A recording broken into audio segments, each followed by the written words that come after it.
What's up YouTube, it's your boy Wes. Today is Kaiju Thursday once again, so let's talk Kaiju number 8, chapter 83.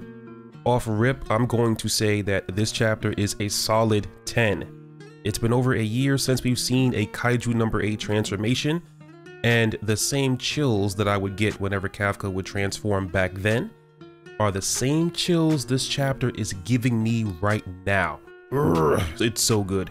When the chapter begins, there is a flashback between Kafka and Kikoru talking on a rooftop 5 days prior to present events during the war. Kafka is completely shocked by what he's hearing.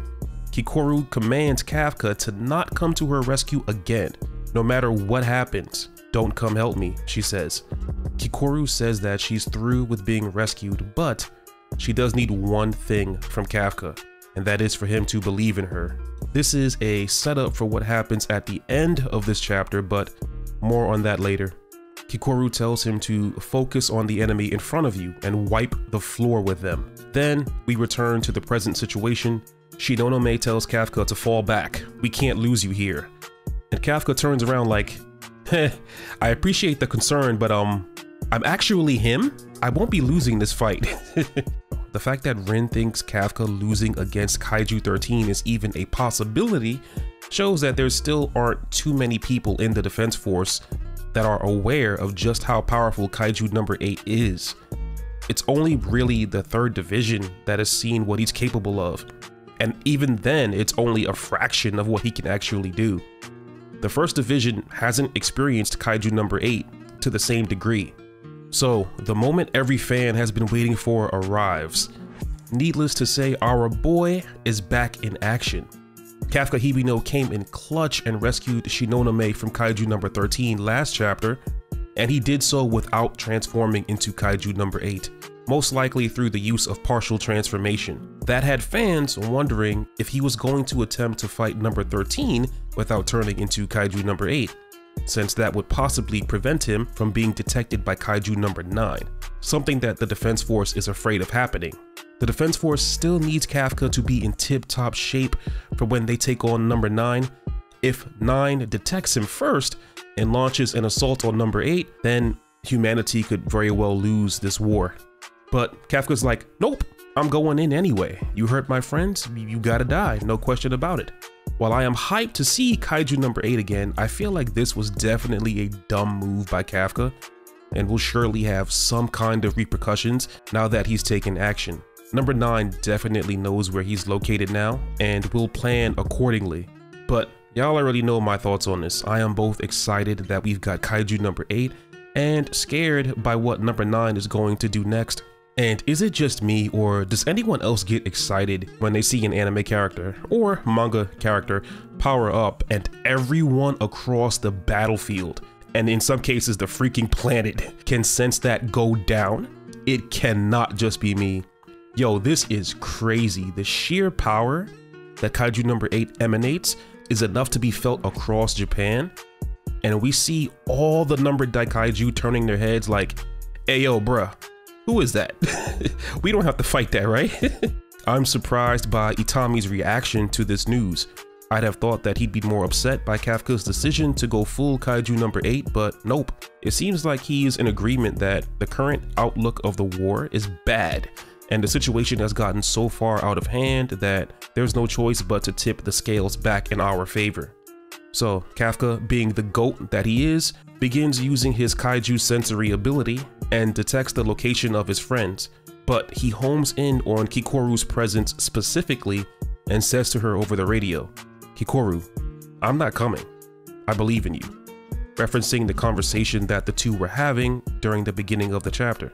This is such a good way of dealing with Kikoru because you know what's coming next, but we'll get to that in a bit too. Bro, what in the actual freak is Kaiju number 13? Kaiju number 9 got busy in his little workshop of horrors under the sea. I told you guys that the oddball villains are usually the worst ones. Right now, number 13 is tied with Kaiju number 14 for being the weirdest in my eyes. I don't know about you, but for me, yo, he is freaky. I haven't seen a grape face grin like this in a long while. I'm saying grape face so I don't get age restricted, but y'all know what I'm trying to say.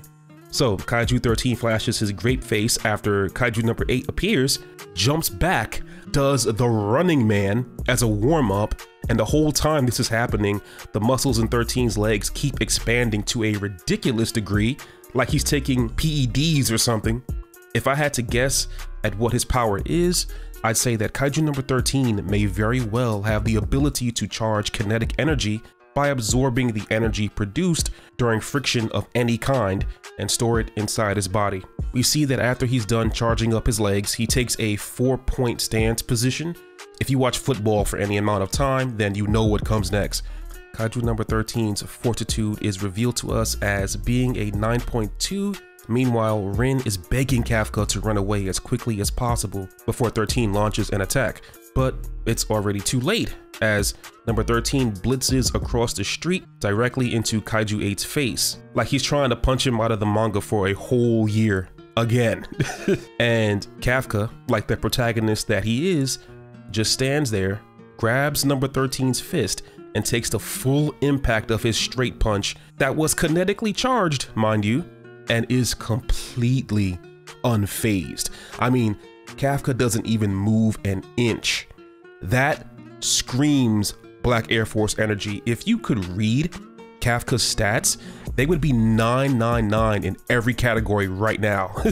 Even Kaiju number 13 is shook, and Kafka is like, okay, cool, my turn. I'll do exactly what Kikoru said. Focus on my enemy and mop the floor with them.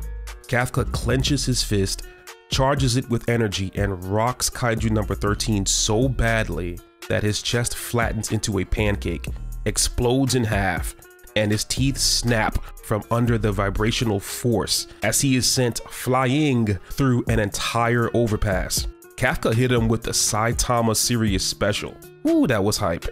And to think, you guys, we haven't even seen him use Squadron style yet. That was just a regular punch. Once he starts using Isao's style, things are going to become next level insane. Kaiju number 13 caught the fade so bad that all of the other Daikaiju could feel that. And thankfully, Kaiju number 15 gives us some insight into number 9's plans for them. Apparently, on top of fighting specific officers in the Defense Force, these Daikaiju have a primary or secondary objective, whichever one came first, to flush out Kaiju number 8, join forces, and then jump him for number 9. Number 15 realizes that she can't do that alone and decides to finish off Kikoru quickly while she's still trapped in a trance, only for her to turn around and see the Pigtail Queen's eyes wide open, and you can tell that all of the life and confidence returned to Kikoru just by looking at the art of her eyes alone. This was handled perfectly. No one came to Kikoru's side, not Kafka, not Rino, not Narumi, just the voice of someone that matters to her, acknowledging her skill and giving her their trust and leaving her with the responsibility of defeating number 15. This was such a great chapter. This was an excellent 10 out of 10. Kaiju number 8 is back, baby. Let's freaking go. I want to see whose fight Matsumoto decides to continue with. He could continue with Kafka versus 13, or he could resume Narumi versus 11 or Hoshina versus 12. But ultimately, I think it's time he closes out Kikoru versus 15 so we can give those other fights the chapters that they need to expand the story. I love that this arc has been keeping its foot on the gas, man. Also, I know that official social media channels for the anime have released the key visual art for the main characters, and my reaction was tepid, to say the least. I mean, really, I'm saying the least by saying my reaction was tepid. I'll probably talk more about that some other time. I, like most fans, am wishing and hoping for some revisions to the art style, since we're still a whole year and some months out from the anime anyway. Although Japanese anime productions don't typically go through with Sonic the Hedgehog type reworks, because believe me, that's exactly what would have to happen. Anyway, if you folks enjoy this kind of content, then please like this video. That would be greatly appreciated. Also consider subscribing and click the bell so that you never miss an upload. I'll catch you guys on the next video. All right, God bless. Peace.